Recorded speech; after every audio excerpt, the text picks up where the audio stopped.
This body of work is started by a trip I had to Broken Hill, inspired by an old dusty robab instrument which I saw at the Broken Hill Mosque, built by the Afghan Cameleers in 1887. That was a very fascinating experience for me, and I wanted to find out the history of that instrument. I wanted to find out who the musician was and what tunes and what songs he may have played. Luckily, I found the name of that musician, Kai Shirdil, and I met his son, who's 85 years old now, and he told me about his father. That inspired me to make this body of work. I wanted to talk more about the forgotten history of Cameleers brought to Australia as cheap labor between 1860 to 1920. They are known as Afghan Cameleers, but they're from a variety of places, including today's Afghanistan, Pakistan, India, Bangladesh, and even Northern Africa. They did so much, but they faced so much discrimination. For example, they never could bring their families with them or become citizens in this country.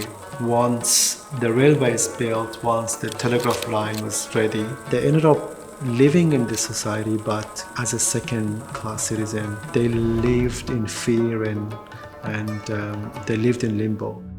The rabab, it's an old musical instrument, at least 1,000 years old. This instrument is very common, especially in today's Afghanistan and also Pakistan and India, and a little bit in Iran as well. These 4 rabab instruments, I overlaid neon texts, and the texts are from 4 songs and poems, which I kind of reimagined what the Cameleers would sing while they were traveling in the outback of Australia. Each poem or songs are in different language, and I want to acknowledge the diversity of the Cameleers from different languages, different religions, and different backgrounds. In one body of collage work called Vassal or Connection, one side we have an image which I took in my trips in Afghanistan and one from outback Australia.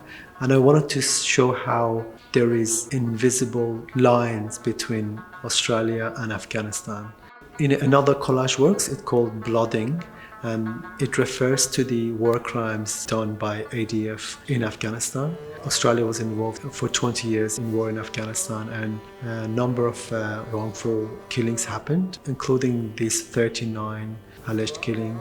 Most of this killing happens only between 2012 to 2013. It shows how this was just a tip of the iceberg, and there would be many more incidents which never reported or investigated. The title Blooding refers to a practice happened. Young soldiers were encouraged to do their first killing as soon as possible. So it was a way of prove your masculinity, prove your manhood.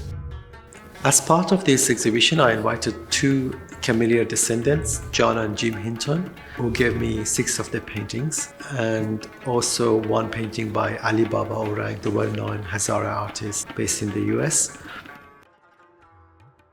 So for the sound, I worked with 2 musicians who are based in Iran from Afghanistan background, a very well-known rabab player known Nasim Khoshnawaz and a singer called Naria Noor. Music was something that Cameleers brought with them from their homelands, something that could not be taken away from them.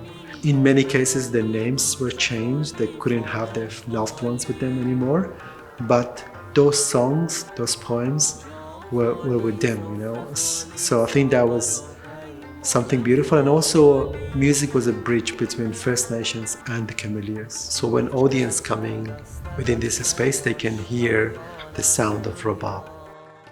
Coming to this blue space, and the blue referring to the color of the lapis lazuli stone, which is very unique and is from Afghanistan. I wanted to celebrate the legacy of the Cameleer community, show how diverse they were. These parts of their life were not mentioned, were not talked about.